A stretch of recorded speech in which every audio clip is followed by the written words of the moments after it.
The people want to topple the regime. As it does every Friday, the chant echoes down Syrian streets and alleys. In Homs, tens of thousands of people took to the streets. In this alley in the heart of Damascus, a much smaller group of men defied the security forces and managed to march, chant, and post this video on the internet. In the suburbs of Damascus, the security forces used live ammunition to disperse the protesters, and there were casualties.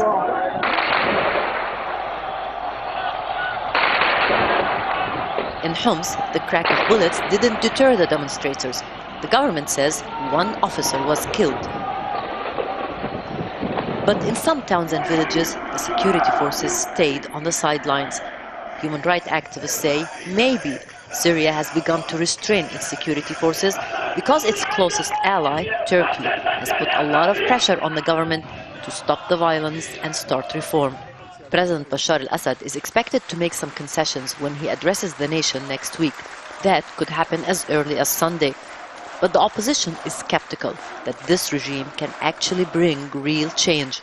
And the government's attempts to start a dialogue with some opposition figures have failed so far. The protesters insist meaningful dialogue is impossible as long as security forces continue to fire at protesters. Some opposition leaders are discussing ways to find a peaceful political solution to the crisis. But others, like these men, seem convinced that armed conflict is the only answer. A Turkish news agency that took these pictures say they show armed members of the Muslim Brotherhood group in northern Syria, near Jisr. There, the government is using tanks and light weapons to fight what it says are armed groups. But residents fleeing the area insist it's the civilians who are being attacked and who are bearing the brunt of this conflict. And more people are fleeing their homes to seek safety as far away as the refugee camps in neighboring Turkey.